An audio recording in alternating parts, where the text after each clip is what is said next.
pessoal, hoje a gente vai estar falando sobre a formação de imagens nos espelhos esféricos. É, os espelhos esféricos, né, eles são formados a partir de um pedaço de uma esfera. Na esfera você pode imaginar um objeto circular como uma bola ou uma laranja, por exemplo. Então se você corta, por exemplo, um pedaço dessa esfera, um pedaço da laranja, você tem esse formato aqui de uma espécie de tampa ou uma calota. Então, esse espelho esférico ele vai ser formado como se tivesse sido tido um pedaço dessa esfera, né? Imaginando de outra maneira aqui, ó, se você pega uma esfera e corta no meio, assim como a gente cortou aqui a laranja, essa calota ou esse pedaço da esfera vai ter esse formato curvo. Então, os espelhos esféricos são espelhos formados a partir de uma esfera com esse formato curvado, como se fosse de uma calota esférica ou de uma tampa de uma laranja.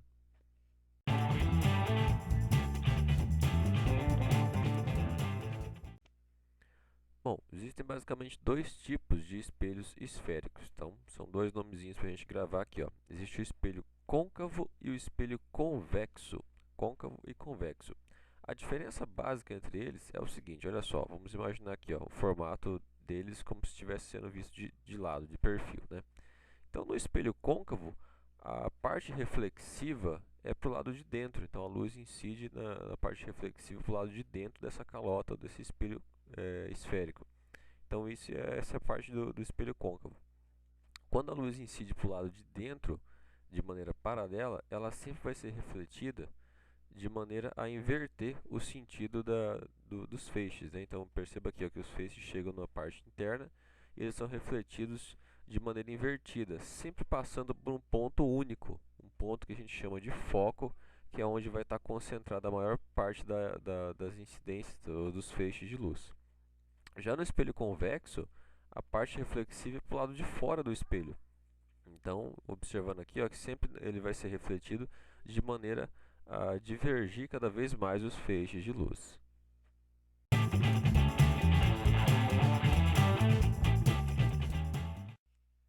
Então, como exemplo prático aí de espelho côncavo, espelho esférico, né, a gente pode citar, por exemplo, uma colher. A colher ela é espelhada dos dois lados e na parte interna, a parte onde fica o alimento, seria o espelho côncavo. Se você fizer o experimento, pegar a colher e olhar, você vai perceber que a sua imagem, a uma certa distância, ela fica invertida, ela fica ao contrário, por conta daquele fenômeno da inversão dos feixes de luz. Já do outro lado, a colher é um espelho convexo, né, reflexivo para o lado de fora. Então perceba que alguns objetos eles podem ser espelho côncavo e convexo ao mesmo tempo. Então a única diferença do côncavo para o convexo é a questão de ser reflexivo para o lado de dentro ou para o lado de fora. Mas você pode ter objetos que são reflexivos para os dois lados, eles podem ser tanto espelho côncavo quanto espelho convexo, como no caso de uma colher ou de uma concha, por exemplo. Aqui também um exemplo de um grande espelho côncavo, né? Se você observar a imagem das pessoas refletida lá no espelho, elas estão invertidas. Então, justamente porque no espelho côncavo, que seria reflexivo para o lado de dentro, a imagem ela fica invertida. Já o espelho convexo, ele mantém a imagem na forma direita, ou seja, de cabeça para cima normalmente, sem inverter. O espelho convexo, como ele esparrama os feixes de luz, ele consegue pegar imagens de ângulos um pouco maiores do que o espelho plano. Então, normalmente você consegue ver mais coisas no espelho convexo do que no espelho plano. Por isso, o espelho convexo normalmente é utilizado em alguns ambientes onde você queira facilitar a visualização do ambiente, por exemplo, para fiscalizar, por exemplo, um ambiente, né, um supermercado, uma loja. Você já deve ter visto algum espelho desse tipo por aí. Então, esses espelhos eles facilitam essa visualização do ambiente por conta da curvatura convexa. Então, aí mais um exemplo aí de espelho convexo.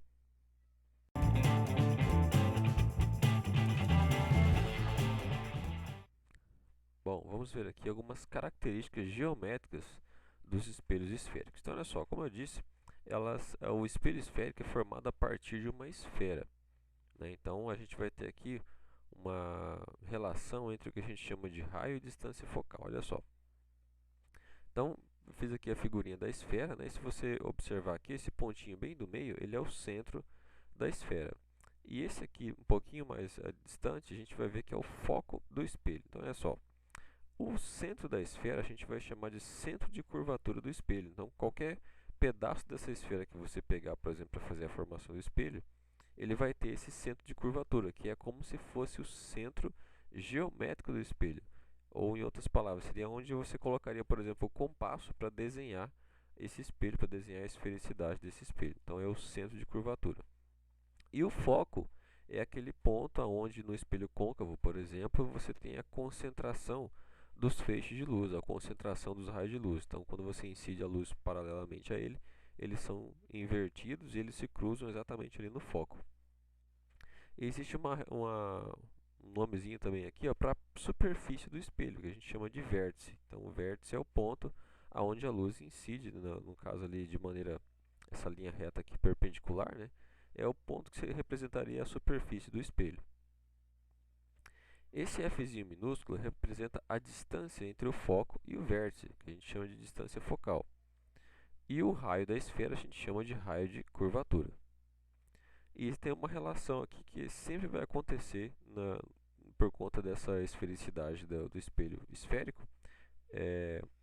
A gente sempre vai utilizar essa relação aqui, ó, que a distância focal é sempre a metade do raio de curvatura. Então essa distância ali, ó, do foco ao vértice é sempre a metade do caminho do que do centro até o vértice. Então foco, a distância focal é sempre a metade do caminho do raio de curvatura. Então vamos ver aqui de uma outra maneira, olha só. Se eu tiver aqui, por exemplo, meu espelho esférico, representado ali de azul, então vou colocar aqui os elementos para a gente gravar melhor. Olha só, o C ele representa o centro de curvatura do espelho. Então, o centro de curvatura ele é o centro geométrico do espelho, como se você fosse o centro da esfera, ou o local onde você colocaria o compasso para desenhar o espelho. O foco é o local onde se concentram os feixes de luz, ou tem a maior concentração de luz quando você tem o espelho côncavo. O vértice representa ali a superfície do espelho. Então, essa distância do centro até o vértice, do centro de curvatura até o vértice, a gente chama de raio de curvatura. Então, essa distância, Rzinho, é o raio de curvatura, que é do centro de curvatura até o vértice. Já a distância focal é a distância do foco até o vértice. Então, a gente chama isso de distância focal, representado pela F minúscula. E sempre, então, a distância focal vai ser a metade do raio de curvatura. Sempre. Então, se você tem um raio de curvatura, por exemplo, de 10 metros, a distância focal vai ser 5 metros. E assim vai.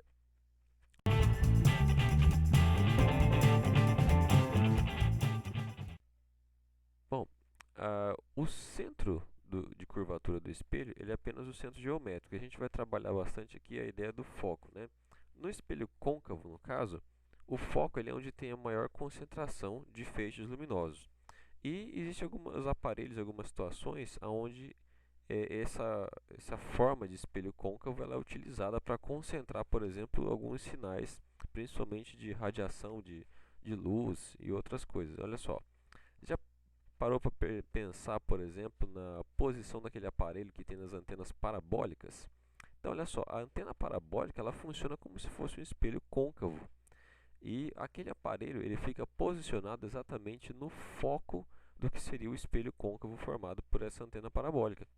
Então, toda vez que você tem aqui, ó, feixes de luz incidindo nessa calota esférica da antena parabólica, eles sempre são direcionados para o aparelhinho, que está posicionado exatamente no foco do espelho. Então, o foco é onde tem a maior incidência dos raios, né, no caso da radiação ou das ondas eletromagnéticas que incidem ali. A mesma coisa aqui, né, o mesmo exemplo, ó, se você tem antenas parabólicas desse formato aqui, você também vai colocar o aparelho, aquele aparelhinho de captação, ele vai ser posicionado para ficar exatamente no foco desse espelho. Então a ideia aqui é que essas antenas são formadas a partir da ideia do espelho côncavo, né, que você tem um foco e ele concentra a emissão de luz ali naquele aparelho. Então essa casca grande da antena parabólica ela serve para direcionar a radiação para o aparelho que capta ali na frente.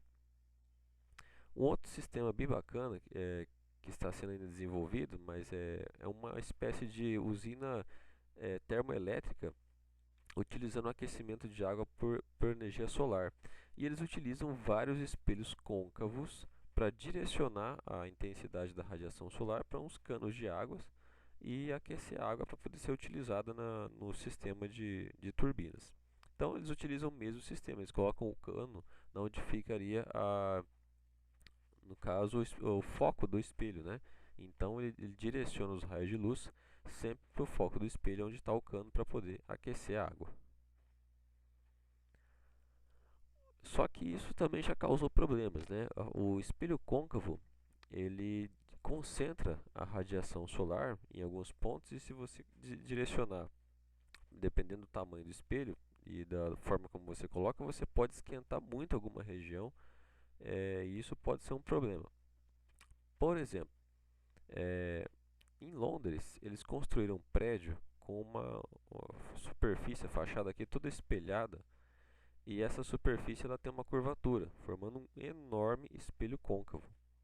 Bom, isso quando foi creio eu que, por exemplo, quando projetaram, não observaram esse fenômeno, porque é um fenômeno muito intenso, muito simples de ser observado na física, né?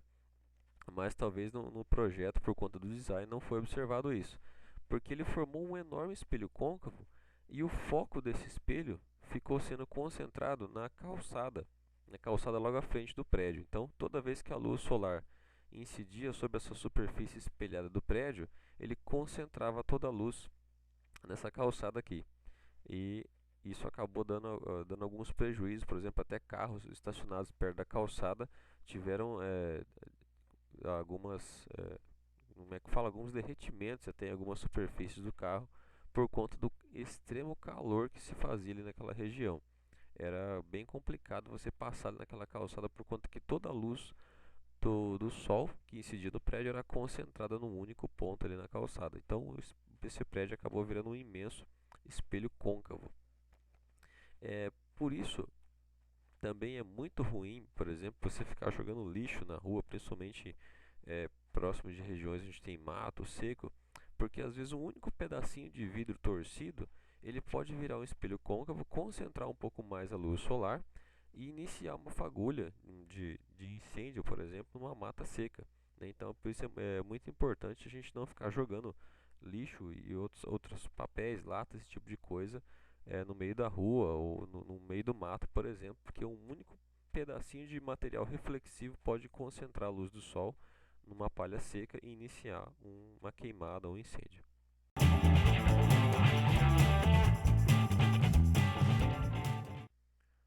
Bom, agora a gente vai ver uma parte que mostra como que fica as imagens, né, quando você está diante então de um espelho côncavo ou de um espelho convexo. Bom, vou representar aqui, através de uma setinha, um objeto em frente ali ao espelho. No caso aqui a gente vai trabalhar primeiro com o espelho côncavo.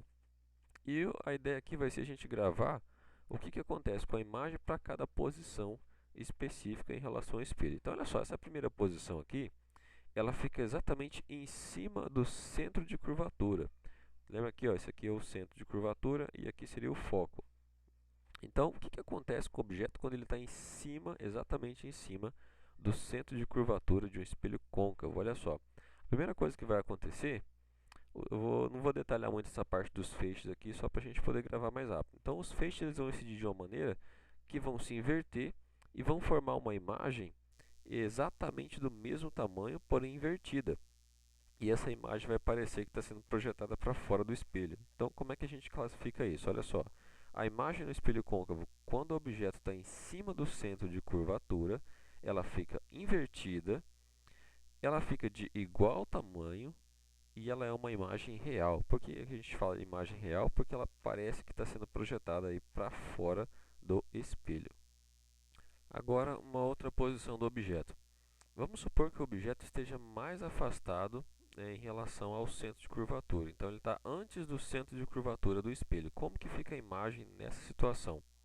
Bom, nessa situação, os feixes vão refletir de forma a formar uma imagem ainda invertida, porém de menor tamanho. Então, a classificação vai ficar assim, ó, a imagem no espelho côncavo. Quando o objeto está antes do centro de curvatura, ela fica invertida, fica de tamanho menor e real, ou seja, ela parece que está sendo projetada para fora, fica de tamanho menor e continua invertida. Outra posição é quando a imagem, ela está sendo, o objeto ele está entre o centro de curvatura e o foco do espelho. Então, olha aqui, o objeto azulzinho forte está entre o centro de curvatura e o foco do espelho. Então, se você observar aqui, a imagem vai ser refletida de uma maneira ainda invertida, porém de tamanho maior. Então, vamos lá, como é que vai ficar aqui? Ó? Ela continua invertida, ela fica de tamanho maior e ela continua uma imagem real, sendo projetada como se fosse para fora do espelho. Uma outra posição é quando o objeto ele está entre o foco e o vértice do espelho. Então, nessa posição aqui, ó, qualquer posição entre o foco e o vértice do espelho, como que fica a imagem? Olha só. Nessa posição, a imagem vai ser formada como se estivesse para o lado de dentro do espelho. E ela vai aparecer de forma direita. Direita significa que ela não vai estar invertida, ela vai estar de cabeça para cima. Então, vai ser uma imagem direita. Ela vai ser de tamanho maior do que o tamanho real do objeto. E ela vai ser virtual. Lembra por que é virtual? Virtual é aquela imagem que parece que está sendo projetada para o lado de dentro da superfície do espelho. Então, quando ela está entre o foco e o vértice do espelho, a imagem fica direita, maior e virtual. Agora, o que acontece com a imagem quando com o objeto está exatamente em cima do foco do espelho? Olha só, quando ele está em cima do foco do espelho, todos os feixes vão incidir de maneira paralela. Eles não vão se cruzar em lugar nenhum, não vão se concentrar em lugar nenhum. Então você não vai ter aqui a formação de imagem exatamente em cima do foco, o objeto em frente ao espelho côncavo, ele não forma imagem. Então se você tiver posicionado em frente ao espelho côncavo e você estiver exatamente em cima do que seria a posição do foco do espelho, você não vê imagem nenhuma sendo projetada no espelho.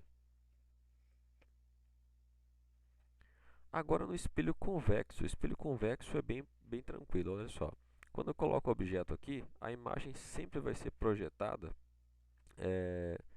de uma única maneira, que é o quê? Como se estivesse para o lado de dentro do espelho, e sempre de tamanho menor. Isso acontece justamente por conta daquele efeito de conseguir pegar vários ângulos de um mesmo ambiente. Então, para caber tudo dentro da imagem, né, a gente pode imaginar aí que para caber tudo tem que ficar um tamanhozinho um pouco menor. Então, sempre no espelho convexo, a imagem ela vai ficar direita, de cabeça para cima, vai ser de tamanho menor e vai ser uma imagem virtual, como se estivesse sendo projetada para dentro do espelho.